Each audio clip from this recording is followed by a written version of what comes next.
500. G'day everyone, this is Expand the Phantom Podcast, episode 290, part B. Obviously our website is chroniclechamber.com and you can subscribe to these podcasts via YouTube or whatever your favorite podcast app is. Don't forget to give us a rating if you can while you're there, so that others can find us as well. As I said, this is episode 290B. We've just recently released episode 290A, where we looked at the news from around the world, and today is about the comics. So we're going to review comics that have been released recently in Australia, India, and the United States. And when I say recently, I mean over the last month or so since we last did one of these. My name's Dan Fraser, and today I'm joined by Stephen East and Jermayn Parker. How are you guys? Steve, you've got the Phantom shirt out for this one. Yep, I thought I'd change things up and make it look like I've changed my clothes, when really this was just hiding. We'll start with the Frew Comics that have come out in Australia, and I'm sure Jen will put these on the screen as we're talking about them, but we're going to start with Frew 1977. Now, I don't actually have that in front of me, so it is the Replica Collector's Series. I want to say what number are we up to in terms of the Collector Series, Steve? Number 40.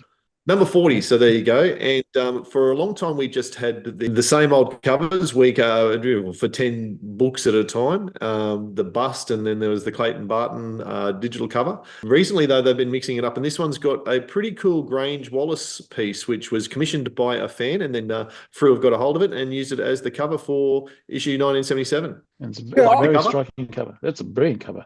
Yeah, brilliant cover. So, Germ, question without notice. You've got one commission piece in your collection you could send to Frew to use it as a cover. Could you think of one straight up, or would you have to do some digging? Well, I've actually already got a commission piece that's actually already been used as a cover. So, the question's a little bit null and void, I guess. What order though? Did you get the commission first and then Frew used it, or did you buy it after it was appeared as a cover? No, so I brought it and then it was used as a cover. Okay, you're right. The question's null and void. I should have known, asking a question someone like you, that of course it's already happened. All right, we don't tend to spend lots of times reviewing the stories from the replicas. This one features all the Falk stories, as you imagine, with a mix of Wilson McCoy and Ray Moore as the artists. The three of us have read these stories on multiple occasions, so we're not going to go through and review the stories, but if you are a newer Phantom fan who hasn't necessarily read all of the Wilson McCoy and Ray Moore era stories, then by all means it's a great book to pick up, because they are all some classic stories. So I hope you enjoy them going back to read them. But we do want to talk about some of the newer stuff. Let's move on to 1978. The Masks of the Phantom, and also has Uranium for the UN in it. But Masks of the Phantom, that's the second Lightning Strike story that Frew have picked up and published.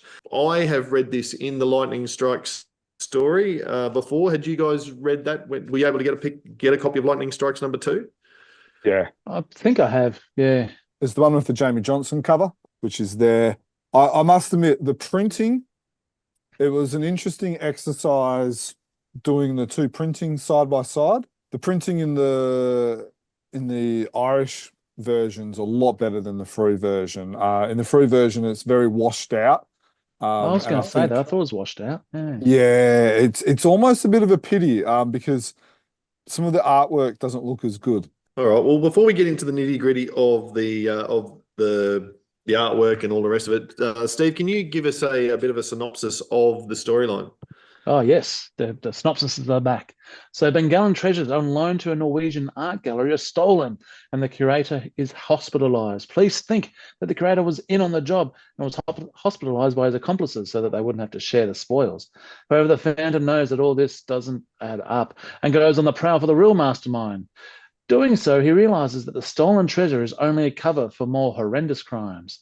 Now, with a wolf by his side, can the Phantom recover what was taken and clear the name of his friend, as well as fix up this nefarious stuff that's going on behind the scenes? That's a really good synopsis. I really want to read that story. Oh, that's good. You should read it. To be honest, I think I enjoyed reading this more when I read it a couple of weeks ago in the Frew comic than I did it, I think, in the Irish comic. I don't know why, but the first time I read it, I wasn't a huge fan of it. But the second time I've read it, I'm like, I've really enjoyed it. I've enjoyed the depth of the plot. like the twists, the various things that are going on. There's the follow-on with what happened with the Moonstone story with the treasures of Bengala. I enjoy some of the artwork. Like, for instance, this one here on the bottom of page 6, where you've got the Phantom is Mr. Walker, and then you've got the shadow of the Phantom in his cowl. Yeah, I think I've enjoyed this a lot more reading it in a Frew comic than what I did originally, which I don't know why, because I think the Irish printing, the Irish presentation is actually better than the Frew one. The overall product is better. It's like a fine wine that's aged well for you there, Jim. Yeah. What about yourself there, Dan? Did you enjoy this one? Yeah, and I would agree with Jim. For whatever reason, I did actually enjoy it more reading through it in the Frew than the Lightning Strikes. Whether that was partly because I was aware we were going to be reviewing it, so I had a closer read and picked up on a few more of those details. Perhaps the first time I was still a little bit apprehensive about the artwork. And by artwork, I mean just really the depiction of the Phantom himself. And if I get really into the nitty gritty, it was probably the mask was a little bit too big. The eyes are a bit too large on the face for, my traditional thinking of what the Phantom's features look like. And that sounds like such a petty thing to be upset about a book about. You are a Falkist. It is petty. You are a Falkist, yeah, so we accept that. Similar to what I was saying, I guess, about when we were talking about the Sundays in 92, 98, the most recent pod. There's just a look that you have in your mind for any of your favourite superheroes, I'm sure, or comic book characters. And whether this one was exaggerated to help with the masks, which the bad guys used as well, and they feature on the cover, as well as through the story. Maybe that's part of the thing. But who's the Italian artist who does the graphic novels for Frew? Giancarlo Caracuzzi, who actually, time of recording, celebrates his birthday on the day that we recorded this as well. Oh, there you go. Well, there you go. I'm glad I brought him up. But I guess that he's got a unique stylized version of the Phantom, and that reminds me of this one by Mike Collins as well, who's done the art for this one. I got used to it, but as you said, I enjoyed the story more. I got more out of the actual narrative this time around. Yeah, one of our last couple of podcasts, we've actually got some sound grabs from the creator team. You got Canute, Mike Collins, and Aldred. We've got some sound grabs in their native Norwegian as well as in English as well, which you can find on our YouTube channel and podcast. So if you want to learn more about this story, I would recommend checking that out as well. So it was a creative team creating a story for an Irish publication that's been reprinted by an Australian publication. Yep, and that's the beauty about the Phantom. Isn't it? I was just going to say, I wonder why they're doing a Norwegian art gallery in an Irish comic. They should have put two and two together. It's also worth making mention that the guy who's kind of like the Phantom sidekick, lack of a better word, is actually a character that's quite popular in Norway. I can't remember his name. I think it's Wolf. And I think they've actually released a TV series or something featuring this guy. So so it's probably gone over a lot of Australians' heads for our Norwegian brothers. They would have loved this little cameo. And I'm sure our sisters too. Yes, and our sisters, exactly. Just the one thing I would say, and not to spoil the ending, certainly, you mentioned that the plot is about stolen artwork. It surprised me a little that the Wasaka idol, which is so central to the Phantom's origin story, was one of the art pieces that would even leave Bengala to be exhibited somewhere else. And then obviously there are bigger themes, as you hinted at there, Steve, and much darker things going on in this story. But the way that the idol of Wasaka ends up in the last page, and the way the Phantom responds to that, probably doesn't quite marry up with my understanding of to the Phantom. But anyway, a very minor thing, and I'm sure they can salvage it. Yes, and there's things more important than a old idol. Very good. It wouldn't be easy to get out as well, so I probably would have required a little bit of Norwegian muscle and Yeah, exactly. But look, I enjoyed it. I'm liking the fact that Frew are publishing these stories because a lot of readers, especially in Australia, would have not got the Irish comics for one reason or the other, which we have explored in past podcasts. So I think for the average Frew reader, which we are probably not because we've got these in our collection, this would be the first time they would have seen it. And so I think they would have got a great treat out of this, and I'm sure many would have enjoyed it. So that's the main story. Now, if I remember rightly, this is the issue where Dudley just has a little bit of a drive-by at us, in a sense, not us, just the three of us, but Frew readers in particular. In his message from the publisher, it says, since we have not quite arrived at the point where publishing a 28 comic book seems acceptable, I've chosen an Italian story to accompany this and flesh it out for a grand 44 pages. So I think that might be a little hint from Dudley that a 28-page comic book would be more desirable from his point of view, and perhaps the direction of Frew's as we go forward. But anyway, we're lucky enough at the moment that there is still the filler stories, and we have Uranium for the UN, the Italian-created story. What's the short look at this one, Steve? So a uranium deposit has been found, and a number of organisations want the claim to mine it.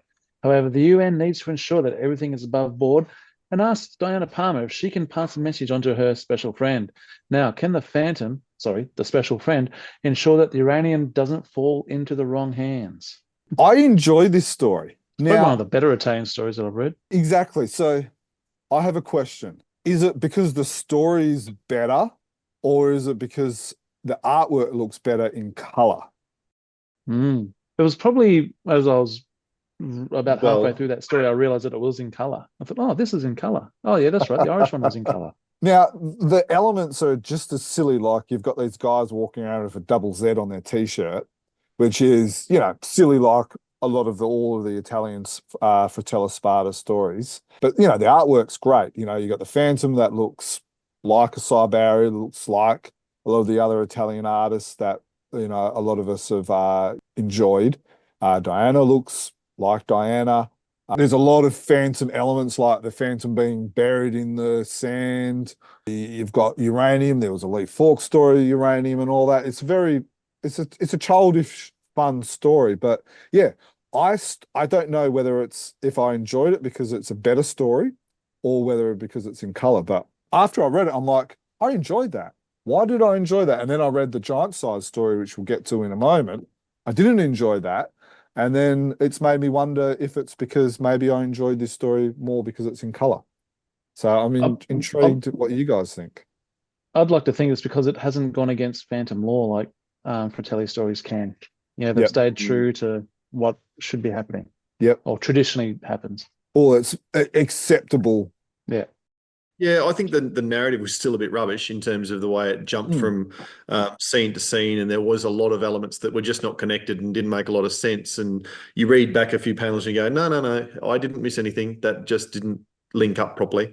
In answer to your specific question, you're probably right. The art is a huge part of a comic book story, of course, and it is an interesting comparison for me when I've just talked about the Masks of the Phantom and going, well, the art was a little bit jarring, but the narrative was so good.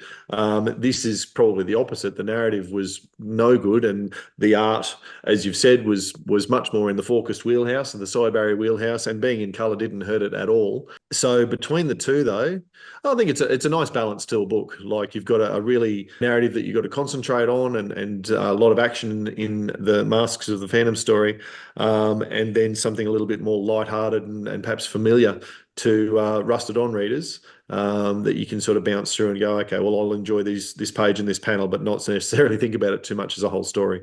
So as Steve drops out of the chat, unfortunately, we'll muscle on. And I guess probably because literally publishing requirements need you to have an even number of pages, there is a little prose story, a 2-page prose story at the back of this issue 1978 to take it out to the full 44 pages. A little story called The Hostage, which is about a bank robbery in New York that the police can't work out what to do with in terms of negotiation. Mr. Walker walks through the crowd, drops his trench coat to reveal himself as the Phantom, and saves the day. What did you make of this? I did not know where you were going when you were saying the Phantom drops his Drops drops his trench coat. Look, for me, this was a bit of a surprise because I didn't, like you look at the cover, it's not on the front cover, it's not on the back cover, and then you're reading it and then it's like, oh, what's this? It was a bit, almost like an afterthought. But look, the story's short, punchy. It's maybe not the best, but I enjoyed it. I know Fratelli Spada have a few of these prose stories with some nice artwork, and I actually own some original artwork from a prose story. Not this one, unfortunately. So I'm looking forward to that one being published by Frew as well. But I enjoyed this extra little gift that I was not expecting. Yeah, and that's certainly the way to look at it, I think.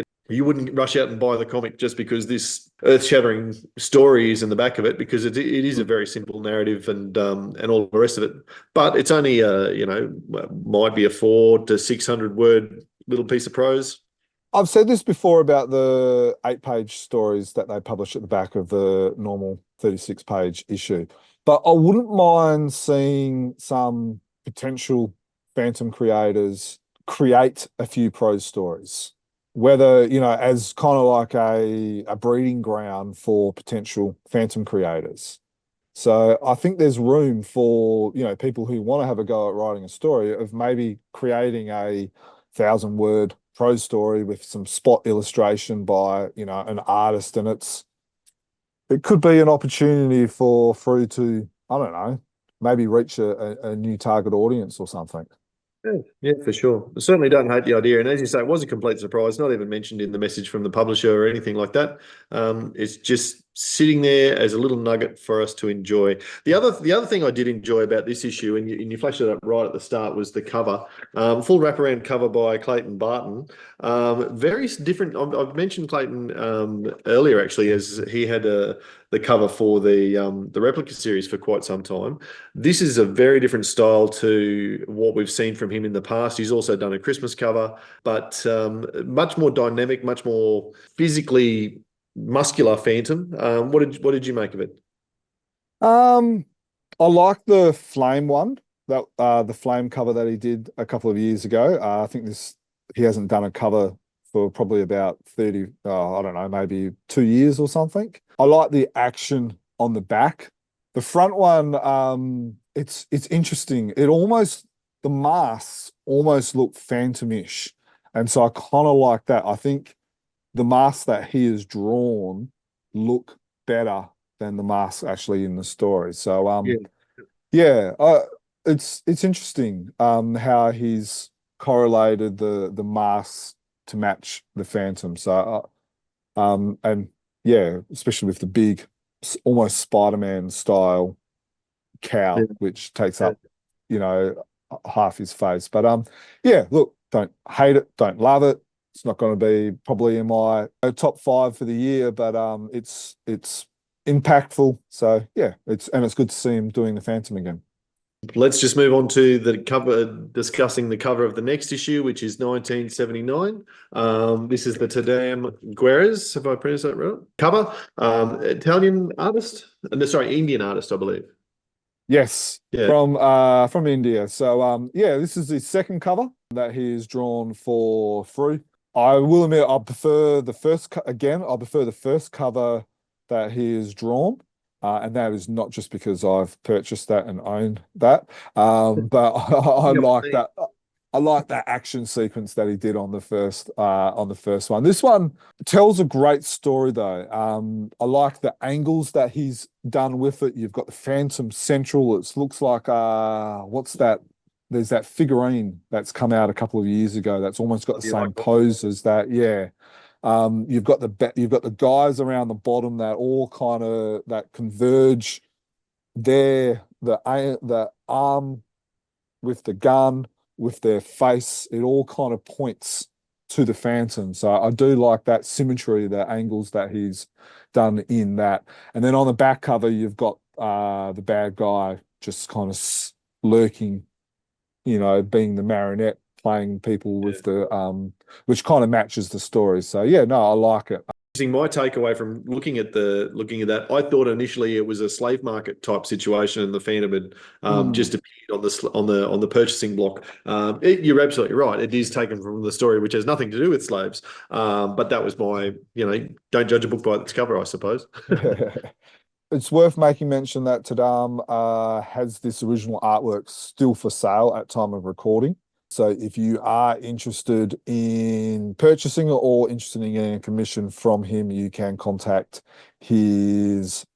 An agent. Yeah, that's it. His manager, agent. That's the word. Thank you, Dan. I think that's the second time you've given me the word that I was looking for. So if you are interested in that and you do want to purchase it, contact his agent and you can kind of go from there. Very good. All right. Well, in terms of the main story, it's the seventh icon, which is a Claes Ramirthi and Kari Lapanan collaboration. Always do like Lapanan's artwork. I'm less sold on Ramirthi's narratives, to be fair, but it's an interesting story. It centers around Rasputin, which is a character that Ramirthi does tend to. We've seen quite a number of Rasputin stories. And this one, in the absence of Steve and his sensational synopses, just to summarise it quickly, we've got what bounces around very quickly in the first couple of pages. It's modern day, it's years ago, it's 100 years later. It bounces around very quickly. Try and follow that. But basically, we've got a story where Rasputin was conscious of being assassinated or murdered back in the early 1900s. He made a pact with a cult where they split his soul into 7 icons. If you're a Harry Potter fan, you can think of Horcruxes. That's certainly what it reminded me of. And so Rasputin has his soul in 7 different things, and they've all got to be destroyed before he can be killed. And now, for whatever reason, and it probably explains, but I missed it, the cult now wants him dead and going around destroying these icons. Of course, the 7th and the last one turns up in the Phantom universe via Miranda Brooks and the museum. And so he gets drawn into this tale. Certainly some supernatural elements towards the end of the story. What did you make of this tale, Jerm? First of all, it was good to see Minerva Brooks back. Haven't seen her for a while. Wasn't completely sold on her as a character, but I didn't mind her in this. I thought she actually added something to the story, which is always nice. I will admit, I was not going to read this story. I did not read this story until I realized that I had to do a podcast, and I thought I better do the right thing and actually read the story, because I do a podcast. And then I found myself enjoying it. But I wonder if that's because I had such a low base, because I saw that it was a Rasputin story, that it was going to be, fantasy, and that's not the area of things that I enjoy the most. But I enjoyed the story, which, yeah, I don't know why I enjoyed the story, but I thought it moved quickly. I liked the fact that Rasputin was, like I said before, he was kind of like the marionette, holding the strings, playing the different elements against each other. And the Phantom, in a sense, almost helped Rasputin. And he goes, oh, yeah, I'll catch up with you later. And, you're my ally here, but you're going to be my enemy later on. I kind of like that element. And I know you're not going to like this story, but I enjoyed it. I'm glad you did, and I hope lots of people do. There were certainly parts of it that moved along pretty well, and I didn't hate it. I didn't know. Maybe that's the difference. I didn't know that it was going to be a Rasputin story. I just picked it up and hooked into it, and then it's Rasputin, and then it's supernatural, and then it's icons and Horcruxes, and I'm like, oh, righto. Like you, these are not my favourite type of Phantom stories to read. They tend to come from our Scandinavian creators a bit too often for mine. Maybe that's Ramirthi. He loves them, or loved them. I certainly don't wish to speak ill of the dead, because he's got a lot of great stories. This is just not one of my favourites. It was interesting having the whole heart ripped out, from, showing my age here. Temple of Doom style. Yeah, Temple of Doom. I'm sure there's more modern interpretations of that, but us showing our age, that's where we go. I'm not even sure if this cult actually exists, whether that's a real, whether they're real or not. But yeah, I wouldn't mind maybe seeing them again. Would you like to see, obviously, as you made mention, Claes is no longer with us. Would you like to see someone bring back Rasputin and follow on the stories that Claes has set out beforehand? No, no, I'm quite fine with Rasputin. I'm quite fine with not reading any more Rasputin stories. All right, fair enough. I guess we'll move on then. Would you? Um, half a dozen one way, half, what's the saying, Yeah. Look, I wouldn't if lose someone sleep wants to over write it. them, no, yeah, I wouldn't lose sleep if I never see him again, but I probably wouldn't lose sleep if I see him again. I think if we are to see him again, it would have to be a good story. If it's not a good yeah, story, like for instance, the fifth part of the Ibis mystery, just pulling a random one, which, someone created a fifth part, I didn't like, I enjoyed the art, but the story was just like, I didn't think it was yeah. needed. So I think a lot depends on whether the story is any good or not. All right. Well, the second story in this issue was different, certainly very different, and it's by Duncan Munro. It's actually chapter 3 of Operation Domino. This one's called Shifting Sands. We've got Fabio Alves as the full-time artist on this strip now after the on these in these chapters after the change of artist halfway through chapter 2. Well, to summarise this one quickly, again, Steve, you're so important, mate. I need you to do these synopses. To summarise these, the Phantom and his sidekick, if for want of a better term, in the Operation Domino saga are captured by the Nazis. They're taken through the desert, and then they escape from the Nazis and trek through the desert with a young girl that they've rescued, and then are captured by Bedouin tribesmen or whatever at the end of that chapter. So a lot of stuff happening in short time across the 8 or 12 pages, whatever it is. It's very fast read. Everything kind of happens. When I was reading it, I was almost like, hang on, I think it's moved too fast. What have I missed? It's ironic and it's a coincidence, but the sidekick Anders is actually played in a recent movie by the same guy that plays Jack Reacher, who the writer won a lookalike competition of the real life Jack Reacher. So pure coincidence, I am sure. But yeah, it's kind of funny how those things turn out. It's a small world and 6 degrees of separation and all the rest of it. Yeah. Interesting, because I did just say about the Italian story in the last one, the little filler that they had in that one, that I had to go back and read panels to try and see what connections I'd missed, and then I couldn't find them. I still, similar to you, I was moving through so fast through this story. A couple of times I had to go back a couple of panels to go, oh, geez, what did I miss there? And I'd always missed something. The connections were there to be found. So that's a real skill in the writing of this one, in having such a fast-paced story that in only the 8 pages goes through, as I said, being captured by Nazis, escaping from the Nazis, trekking through the desert, being captured again by tribespeople. That's all happened in such a short space of time, but it all makes logical sense as well. We haven't jumped too far and too fast. Now, what I find interesting about this is, all those types of stuff you're talking about, but the art is a different style than I think we have seen. We've seen a little bit of this type of art style from Wendell Cavalcanti, Yes. from Brazil. But this Yes. art, it's a very different art style than what we've probably seen before. But it's almost got that photograph art style in a sense. But I don't mind it. I think it's quite nice. Now, it is also worth making mention that we have an interview with Fabio. Well, it will be out when the time this podcast comes out. So it's worth, have a look at our podcast on here and have a look on the screen. If you haven't seen it before, have a look at it on YouTube, and then, flip over to our website and read the interview, and you'll see some more of his art as well. But I'm enjoying the art. It's a little bit different than what we've seen, from a traditional, Sybari type of look from a European Team Phantom End story. This has definitely got a different look and different feel to it, but I enjoy it. I agree. It's hard to know how to describe it almost. I hadn't really tweaked or seen the computer generated aspect that you mentioned there. But some of the weapons, cars, buildings are very realistic. There's no doubt about that. When I was thinking, well, how do I describe this? Because like you, I haven't really seen anything like it before, other than the Wendell Cavalcanti art. We talk about Frew printing sometimes as coming across as muddy. this feels dusty. If I wanted to Well, pick a they term, are in the desert.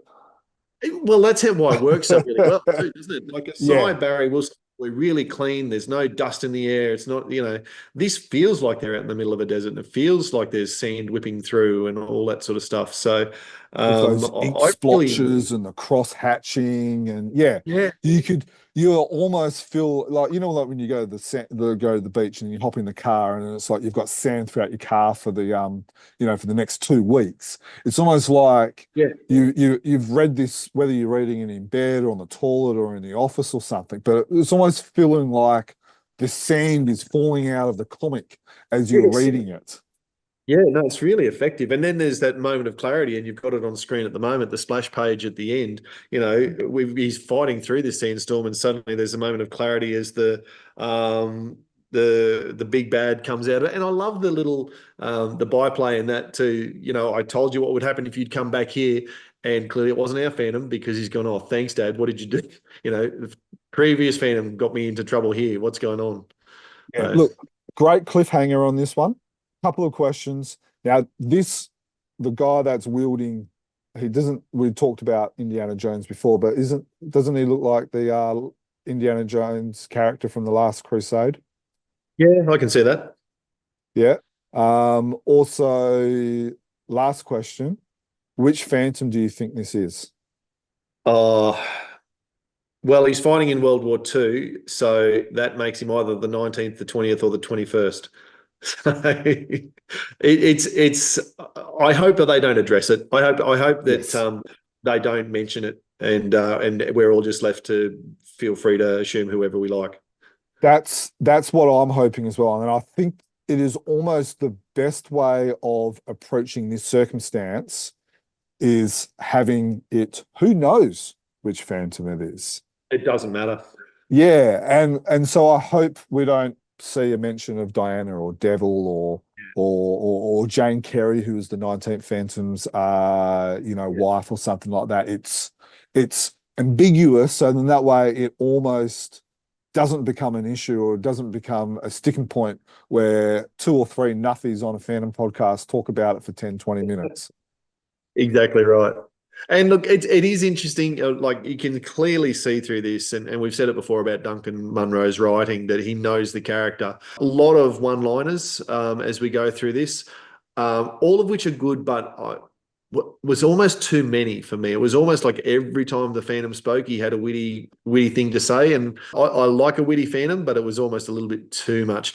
Every one of them was good in and of itself, but it just was a little bit over the top, I thought. That would be my only criticism. And gee, it's a hard one to say, look, this thing that I love the Phantom doing, you've done it really well, but maybe 3 or 4 times too many. So that's a tough criticism. Pretty tough. I wouldn't have picked that one up personally. Fair enough. All right. Okay. So 1979, certainly recommend picking that one up if you haven't already. Let's move on, unless you've got something else about that one, Jim. No, happy to move on. So giant size number 30, and well and truly into the giant sizes. 30 issues. It's a lot more issues than came out in the first series run of giant size. And who would have thought that all of these old Frew characters would keep on giving like this? This one has only got the 5 stories in it. One of them is a Phantom story, so that's going to be our focus. Obviously, we've got Jermayn McPherson doing a cover for the first time for giant size. Pretty identifiable as Jermayn McPherson's style, I must say. And gee, he does seem really suited to the giant size characters, doesn't he? Yeah, we made mention when we talked about it 6 months ago. I don't know, whenever it was, we thought that Jeremy would probably be the artist who would take over the giant size. Not a huge surprise to see him do this, but I would like to see Jeremy and Shane given the jersey or the jumper or the gig, whatever terminology you want to use. Shane got the back cover. Yeah, exactly. But I would like to see it. Now, my only criticism of this cover is that I would have liked to seen the 4 characters bigger and larger. And I know it's in perspective here, which makes it work, but and I hate to compare Jeremy to Glenn, who did all the previous giant sizes, but all of his, Phantoms and and Shadows and Catman and Planet Man. They were all big and large and jumping off the page, and I think they kind of almost get lost a little bit on this page, but that's a fairly minor criticism. Story that we need to focus on, because we're a Phantom podcast, it's the Phantom story. It leads us out. It's a Fratelli Spada story that was first published in 1968, which puts it in the wheelhouse of giant size era. You've already said, Germ, that you didn't enjoy this one as much as the other Italian story that we've seen. The artwork, is black and white, but the artwork's pretty good. I think the artwork in this one is maybe even better than the other story, but I don't think the story is as good. Yeah. And I almost feel like one of the problems with this story, and I think this is probably the biggest problem with Fratelli Spada stories, the Charlton King stories, and dare I say it, with some of the American stuff we get, is that it doesn't represent the true Phantom. And I just felt like there was some elements in here that was just not really Phantomish. Yeah, it just kind of made me a little bit cringy. Yeah, I can't imagine. And again, 1968 Italian, you've got to remember that context. You certainly couldn't imagine Tony DePaul writing a story where the Phantom dams up a river to get the tribesmen going, oh, where's our mystical river goddess, or whatever the need for that was. The tribespeople are painted as very simple folk in this story. Yeah, and look, don't get me wrong. I love the idea of damming up the river. It's clever, it's witty. Lee Falk has done it, so that's not the problem. It's the ignorant nature that the tribespeople have been portrayed that we have a problem with. Yeah, exactly right. All right, well, look, a simple story, a fun enough story to read. It certainly takes you back to simpler times of the Phantom. If you can overlook the ignorant natives, and if you can overlook the completely selfish and self-absorbed professor who is more concerned about an idol that somehow proves his point in a paper rather than his life partner and, his life in the end, which was also not super realistic. But anyway, lots of good action, damming up rivers, as we said, crocodiles involved, Phantoms swimming through crocodiles with a knife. I love that. That's great fun, and I must admit, what I think is kind of nice about this story, and, trying to find a positive spin about this story, is that there's no real bad guy. Like, yeah, he's bad. He has, the grey mist over his eyes and he can't really see, sanity and stuff like that. But he's not really a bad person. He's just misguided. And I think that's okay sometimes, that, not everyone needs to be a Sing Pirate or a vulture or something like that. So, and I enjoyed the crocodile bit, and then, him having to be rescued by the natives and all that. That bit was good. But yeah, it had the middle bit had its problems. Just to talk about the rest of the book, and I know you probably don't have these pages scanned because we're not a Sir Falcon podcast, certainly. But I did happen to read through the Sir Falcon story, and gee, it wants to be a Phantom story. It really does. If you read that, the whole thing reads like it's a bad story. It would be a bad Phantom story. It's not a very well constructed story, and the artwork is often not very good. But it would make clearly the creators of this have read a lot of Phantom stories, because geez, there's some Phantom elements. Yeah, the story. This is probably the worst artwork that I've probably seen. It's pretty bad. It's pretty bad artwork. I'm glad it's not a Phantom story and we don't have to review it. But anyway, anything else you want to say about the giant size issue this month, Jim? It is worth making mention that it does have a Planet Man story, part 2, featured by Shane Foley as well. So for those who do like Shane Foley, which a lot of our listeners do, it does have some Shane Foley goodness in it. So you will enjoy that as well. Absolutely. All right, so that takes us up to date with all of the Frews, all of the Australian stuff recently. Now, we're obviously always on the hunt for reviewers from comics from around the world, and we're going to listen to a few of those shortly. At the moment, we're looking for reviewers who can look over or give us some insight into the comics that are coming out of Sweden, Finland, France, anywhere else really that publishes the Phantom. We may not have even heard of it. If you're listening to this and you go, hang on, you never mentioned that there's a Mongolian Phantom, and I live in Mongolia and I've got a Phantom comic. comic. Well, if that's you, let us know and review it for us. Anyone who'd love to join the team, get their voice on the podcast and show us some of the comics from your local area, that would be fantastic. Get in touch with us. Our email is chroniclechamber@gmail.com. We are going to listen to a few people who have done that for us. So we're going to listen to and flip around the United States, where we hear from Scott taking us through the latest things from there. Ivan from Norway and Seuj from India are going to review comics that have been released in their countries as well. So take it away. Thanks, folks. Looking forward to hearing what you can tell us. My name is Scott, the U.S. reviewer over here, and today we're going to talk about Defenders of the Earth trade publication published by Mad Cave Studios. Let's check it out. This trade paperback has a beautiful new cover. You can tell it has a very modern comic style here, and that's important for me to point out because, for fans who aren't aware, this is a reprint of the 4-issue miniseries put out by Marvel Comics in 1987 to correspond with the cartoon show that was running on TV at the time. As the show had a hand by Stan Lee in getting its development up and going, so too does this miniseries. As we open it up and take a peek inside, here's some classic comic art, that feels more like what the book actually feels like. And you can see Stan Lee's name big and bold right at the top here, with Bob Harris and Michael Higgins on the writing team. Now, Stan Lee and Bob Harris co-write the first issue, but the rest of the 3 issues in here are all written by Michael Higgins. Alex Saviuk does the pencils. You have Fred Fredericks come in for some cover work and some inking and penciling. And then you have Nell Yomtov as for coloring. And we get into here. We open it up. We have the original covers on display, for each issue. Beautiful, very well drawn, very detailed. That's one of the things that's the strength of this trade paperback, is that the level of detail and attentiveness is kind of out of this world. And I say that intentionally as a pun because this book starts with Flash Gordon crashing back to Earth. Here's Mandrake the Magician and Lothar running to the rescue going, what happened? And we get a story of what Flash Gordon's been doing. He's running from Ming the Merciless. He barely escaped. And so now he's come to Earth and he needs to get back to Mongo, which is where Ming the Merciless is from, to save his wife and his son, who are being held captive by Ming. Garrix enters the fray here. There's some battling. We see Ming.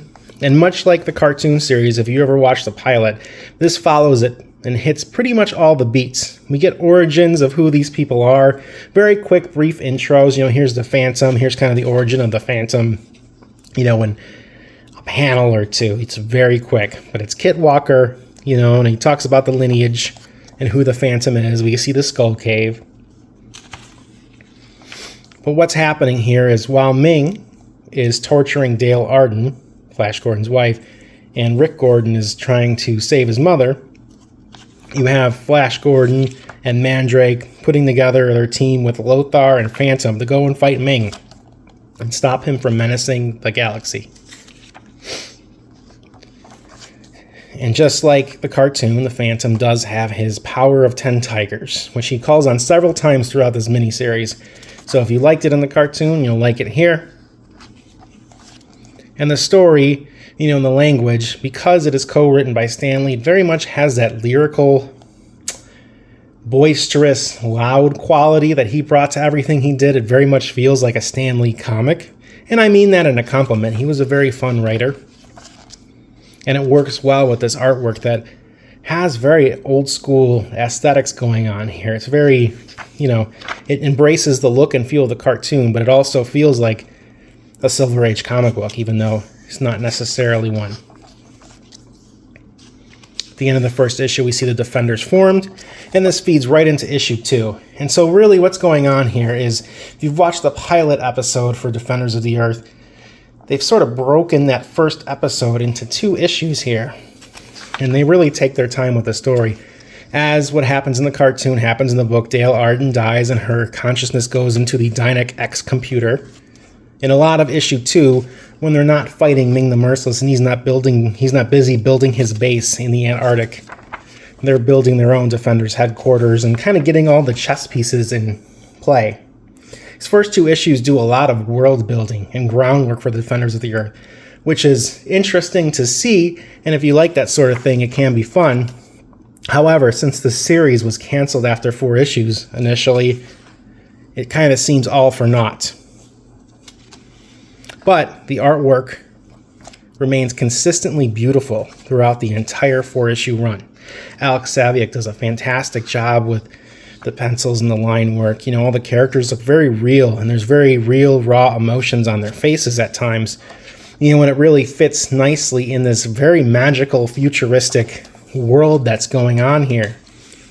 You know, as you can see with the colors and the level of detail, there is a lot going on in each single panel.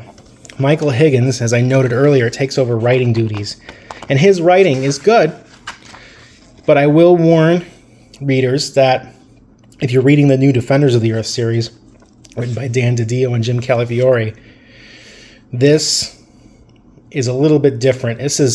Whereas the new series is kind of aimed at an older audience, perhaps people who grew up with the cartoon, this series, the language is aged down a little bit.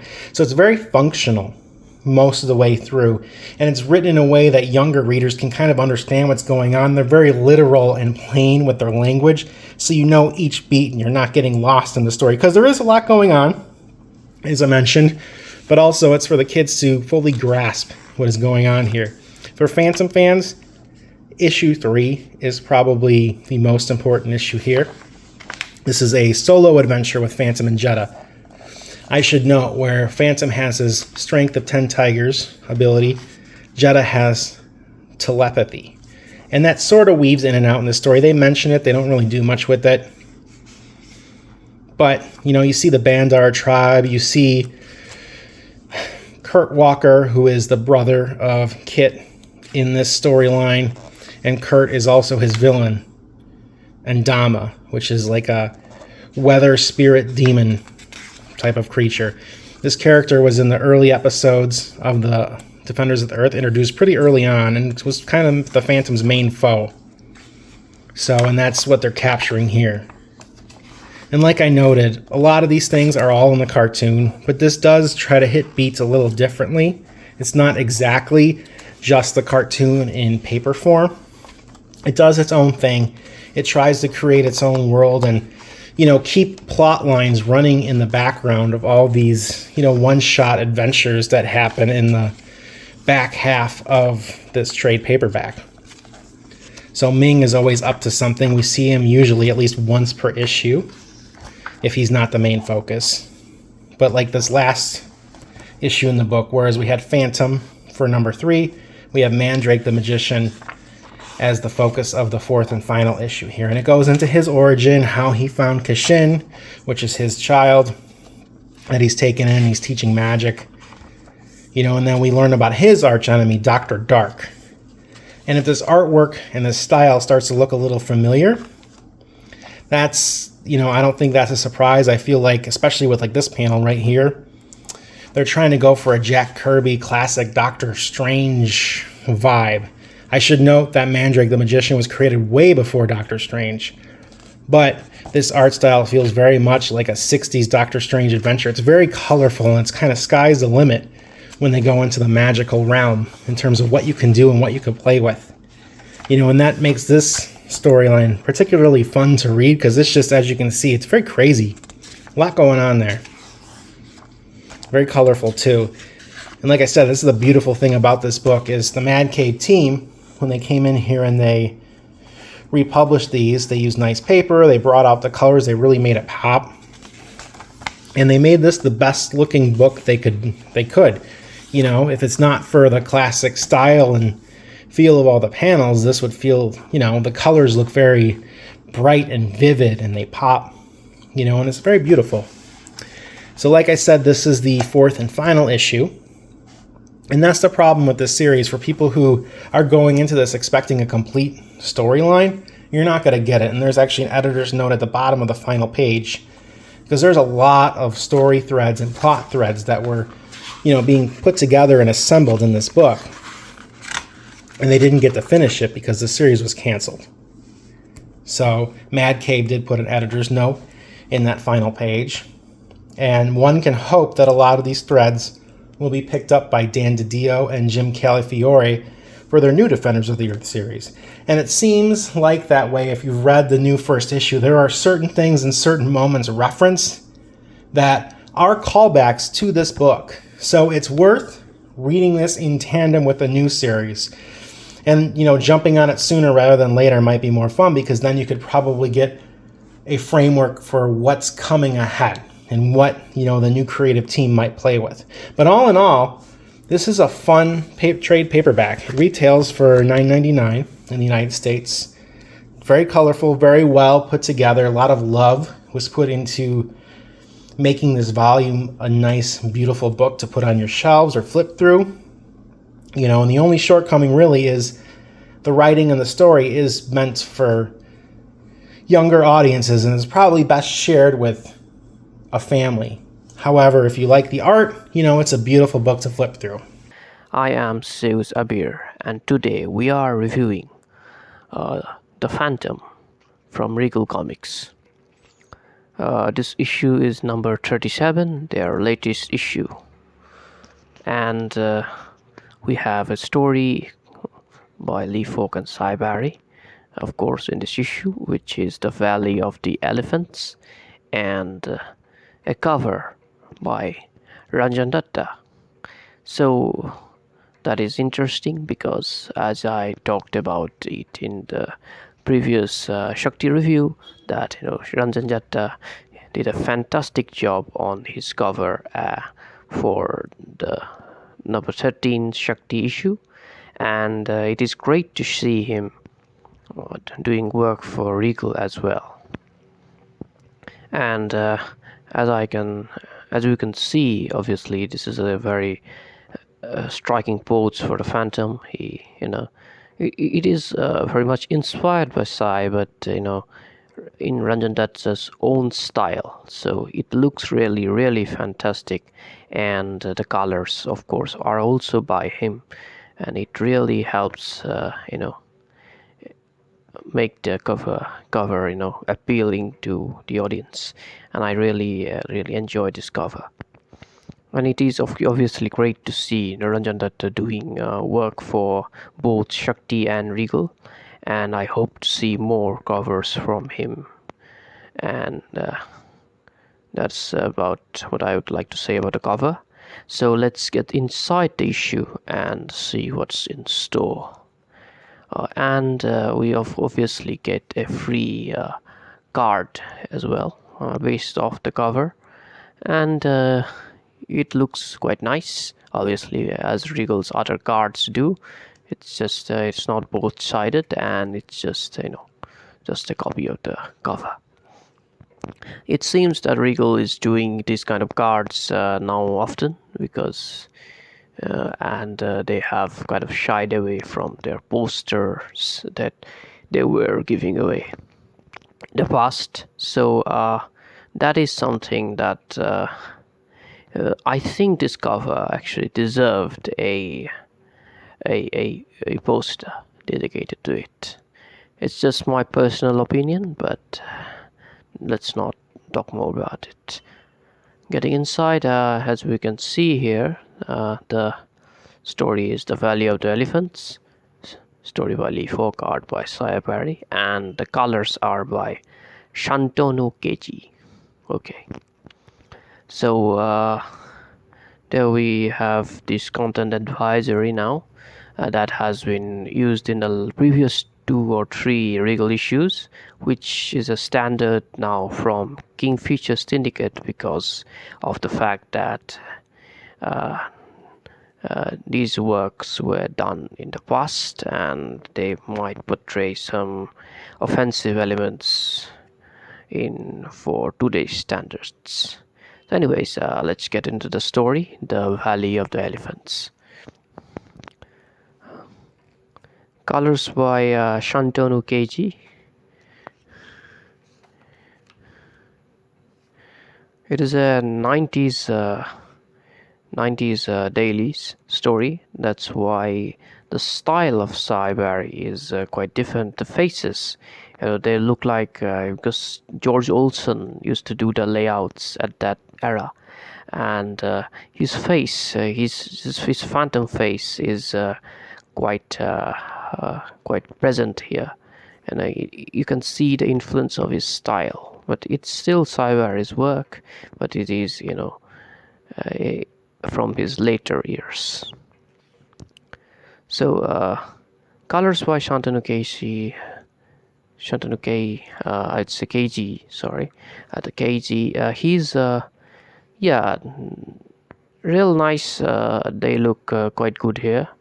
Apologies for the shine again because of light, but as you can probably guess, they are glossy, so that's why the shine. And the story is quite a fun read. It's not like it's quite good, but the colors are nice. Yeah, I don't have much to complain about it, but it really is well done. So yeah, makes the story pleasant to read.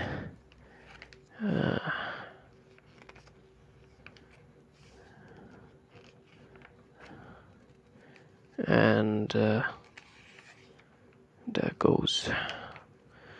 So that's the end, and the usual ad for the trade paperback that they did, and that's what it is. And an advertisement again. It's from the same advertisers in the previous issue, Josco Jewelers. So there goes the issue of the Phantom number 37 by Regal, priced at 200 rupees. Obviously, I think it is it's as great as the previous issues by Regal, and it is worth the money. So that's what I would say. But what I would like to actually complain, and I think many of the readers of Regal has complained in the past, that they are releasing one issue with one story after 2-3 months of interval, and that is not very very, I would say, not favorable by the readers, because they want something more. It was because we actually had 2 stories in one comics by Regal in the past, but then it changed to one story, and we actually used to get 2 or 3 issues, or those kind of, I would say, paperback, those with like 3-4 stories, the special issues, I would say, that they adapted to in the last year. So those issues are kind of now more favored by people because of this interval. Or Regal should do at least 2 issues or 1 issue with 2 stories as a way of getting back to to their old days.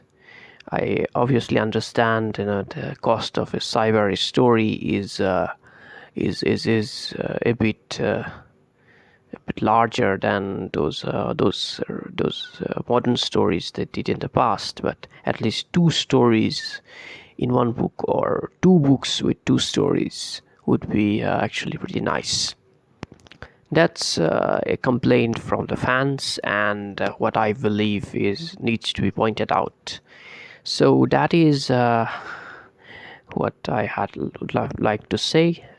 Best wishes to Regal, and hope to see more great issues from them. And that's about it, and happy phantoming. I am Seuj Abir, and today we are reviewing the Phantom from Sept Comics. The number is not 13, even though it is not anywhere in the cover.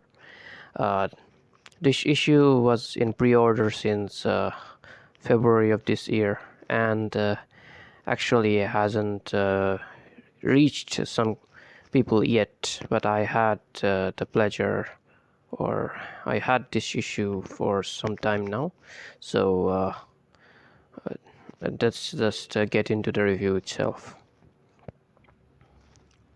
Starting from the cover is done by a new artist, or a new artist to this Phantom Comics itself.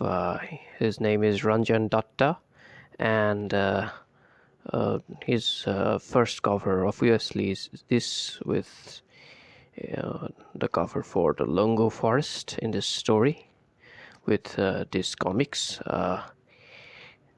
Indeed a striking pose for the Phantom, and Devil of course looks very scary as well. And with the mood of the cover, it really stands out from Shakti's previous attempts, and promises a new sort of direction for them, which will be talked about in the end of the review. That there are actually many changes, I would say, in Shakti's publication now, which is a interesting news, and I will obviously discuss that at the end. So the cover is really great, as you can see, and obviously Ranjan Dutt's style is very much fitting for the Phantom. And a little bit about him. He is from the state of West Bengal, and he has been an illustrator for the longest time. He has drawn for many magazines and books, and this is obviously he had done more Phantom work on a private basis, but not in a published format. So this is his first Phantom published cover. So that is what it is. So let's just go inside and see what's in the store. So as it is mentioned on the cover, that one poster for free. So this one is the poster. My apologies. This one is the poster that was given for free. Sorry, the frame cannot hold all the poster in its glory, but you get an idea. So this is the poster. Actually, they had sold and given away at different comic book conventions and book fairs. So now they are also giving it away in this with this comics. However, I would actually have preferred if they had done this cover, as a poster, because it really stands out from the previous work. So apologies for the shining, but you may get the idea now that the credit space is the same, everything is the same. It is strange that as I have mentioned previously, that they used the 2022 Kingfisher Syndicate copyright information. Is it that they are actually licensing the stories since 2022 when they actually started? I have no idea. Or they're running with the 2022 license. That is a mystery to me. So anyways, the story The Longo Forest, as you can see here, by Tony T. Paul and Mike Manley, 2020 the story, and it was kind of prelude to the whole Death of the Phantom, because there are like a lot of things here. But anyways, a story that is involves the Phantom in Longo Forest, and and with this glossy page, Shakti has done a pretty good job of printing it, as always. So yeah, everything looks good, everything looks great, and yeah, so nothing a little bit talked about. Those things, those phantoms visions there, he sees kind of, and it is kind of a prelude to his those long episodes of the Phantom's death that Tony DePaul did in the last 2, 3, 4 years. 4 years, I'd say. Yeah. So yeah, that is what it is, and story is not. It's just a story. Yeah, the last panel here is kind of I really enjoyed a lot back when the story was in the newspaper. Now it is in this format. So again, publishing information there, and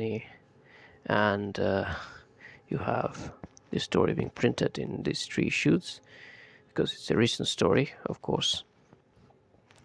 So yeah, that's quite nice to see the covers, but the pictures are a bit of I would say low quality, so you could actually see them probably were downloaded from Phantom Wiki or something. So anyways, that's not what it is. At the end, again, we have those introduction to the Phantom, and those that they used in some issues. Then some issues they were gone. So that is again there. However, here there is no more. I'd say no more. I'm happy to say that there's no more typos or any mistakes. So it is perfectly done, and it makes sense all. So yeah, that's great. So for a price of $1.99, this is what you get from this issue. Speaking of this issue now, obviously this issue, again like the previous ones, were out for pre-order, and since like the February last, and they had actually promised a date of like I would say around May, around the end of May. So but I actually got this issue I think around like the beginning of July, and then however people actually haven't reached that in their issues because they actually didn't pre-order, or maybe they actually did pre-order but didn't actually arrive. So what actually had happened, I think they have announced that from this issue onwards they didn't actually pre-order the Bengali and Hindi versions. So there are no more regional language publications of these issues. There will not be regional publications of these issues anymore. So only Shakti will focus on English of the Phantom, and of course the other licensed characters like Mandrake the Magician and Flash Gordon, and they have recently added Rip Kirby as well, which they actually did with did a first issue in Bengali and Hindi, but they won't be doing it anymore. They have actually said, and since a lot of people didn't get the orders, I think there was a limited print run or something like that, and they are actually reprinting this issue at the moment, and I don't know when people are going to reach it. So yeah, that is a very large step they are taking. I suppose it is to do with like the because Shakti they have admitted in the past that the regional languages actually aren't much profitable because people don't actually buy those issues. The number of sales are not what they would expect to actually gain a profit, or they were just releasing issue after issue, and so that was something interesting. So so that is about Shakti's future. So what will they do with these characters now, especially the Phantom, of course. And so seems like they are moving forward. There was also a rumor at the time that they actually have clothes shop, but it is not actually true, since we have been informed by an individual in the Shakti Comics official group on Facebook, that they are doing this thing. And yeah, so I hope that this means, since the reduction of languages will mean great things for us, and will definitely will help them with their delay issues, and they will probably be able to release these issues in a timely manner. And that is what I think, and I hope for them to do, and wishing them the best for their new era. And that is my review, and happy phantoming. This book is a big book, but it is also a very nice book. The cover by Henrik Sahlström is very good. He's become the very most used artist for cover these days, and he do them very photo-like, and good. Of course, they could perfectly well have used some of the other from inside the book, for example, but Sahlström do a very good job, so no problem with that. When you open the book, there is innehåll, the contents, and a short presentation of David Bishop, the man who skapade Piraten som älskade avläsarna, står det. The pirate som was loved by the readers. Well. And because of the small out of order print for the stories, they have given us chronologisk overview index over Kate Somerset's life, so you can better follow the year where the stories take place. Very handy. And as I said, there are a lot of posters from the covers of the original printing, and of course the stories. The colors of at least this first story is much better than in the first printing, I think. So perhaps they have done it again, or just made better printing. I don't know, but the colors are outstanding. And you can go through the book and find more and more exciting stories as the stories unfold. As I said, there are 15 stories altogether in the book, so there's a lot of them. Posters again and again. And then we have a presentation of the Argentine gentleman, Spadari.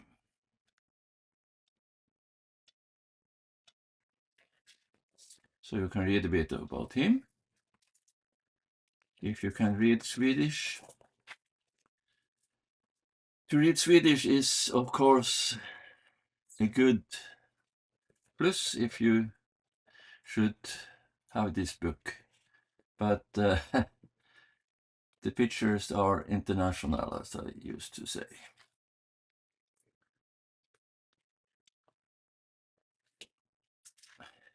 I can't say it enough, but Cesar Spadari is perhaps a bit underrated as an artist, but he did a lot of Fantomen, and his art is top. I like it very much. And then we come to the one story with art of John Boyce. I don't know why. There could be several reasons, so I will not speculate in that.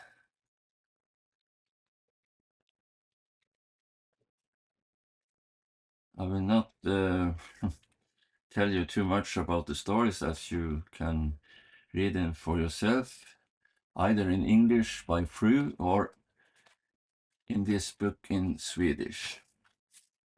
What can I say? Of course, I recommend this book with all my heart.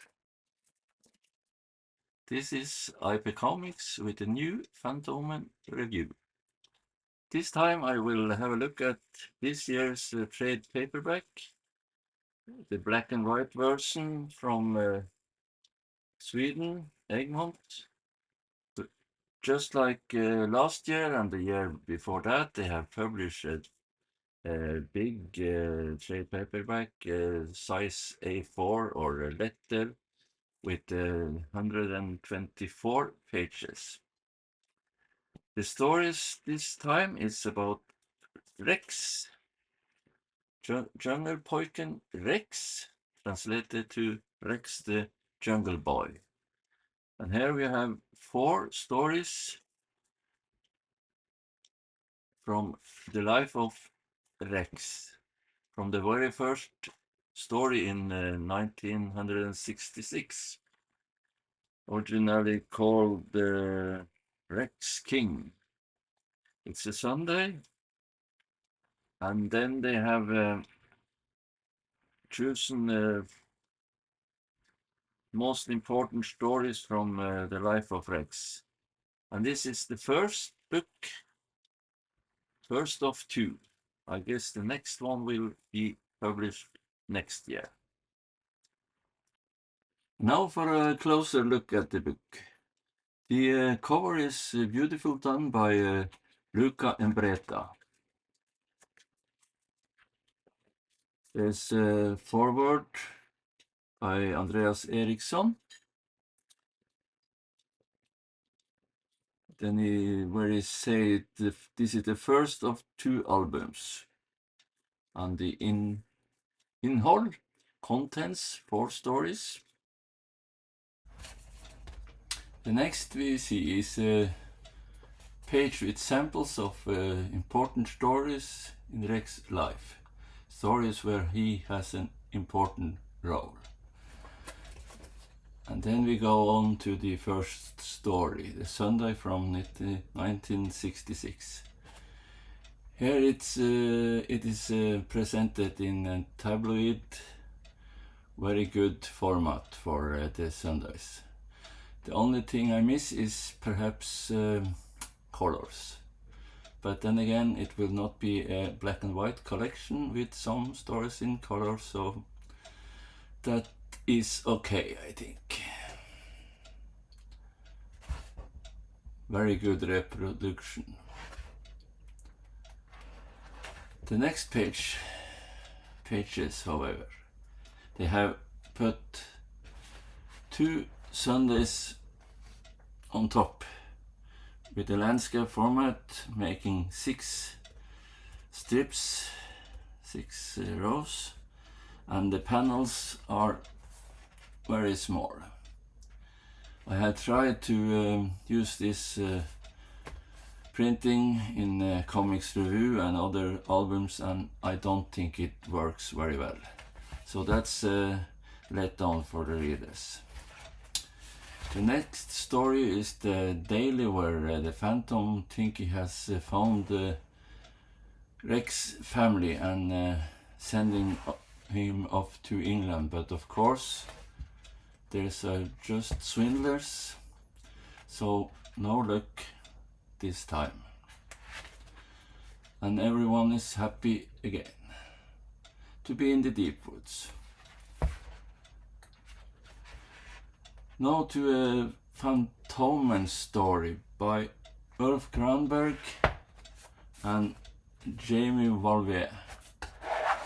It's farefylld semester, Dangerous Vacation from 1978.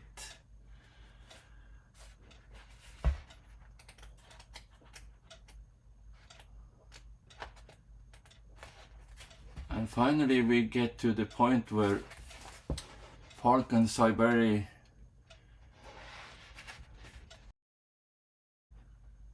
In the last story of the book, we get to the beginning of the end of the Rex in the Deep Woods. Rex Hemmelighet, or Tale of Rex, is the story where Lee Falk, with the art of Seuj, decided to give us the secret revealed about the Rex family. It's from 1982. It's a long story and spans the rest of the book. Beautiful art and big panels with 4 strips in a row. And you see here retelling of the origin of Rex, but in another version, and you finally get to know who his family was and so on. I think you all know that. If you don't, you have to read it for yourself. And in the last panel, we are promised that Rex will return. And that will be next year, I think. Even if I am a color man, I have no problem recommend this collection, this trade paperback soft album, for those who want a couple of Rex stories. Recommended by IP Comics. Thank you. Righto, thank you so much, guys. Really appreciate hearing from you, Scott, Ivan, and Seuj. And as we said before, they spoke. Anyone else who would like to get in touch, if we're not talking about your country's comics, then tell us about it. Thanks for joining us today. Whether you listened or you've watched us on YouTube, you know that our website is chroniclechamber.com. And as I said earlier, our email is chroniclechamber@gmail.com. Get in touch with anything you'd like to tell us. We'd love to hear your thoughts. Get any feedback or your opinions via our social media platforms. There's content going up on Instagram and YouTube on the daily, Twitter as well, or X, whatever they call it, bloody Ian Mollusk.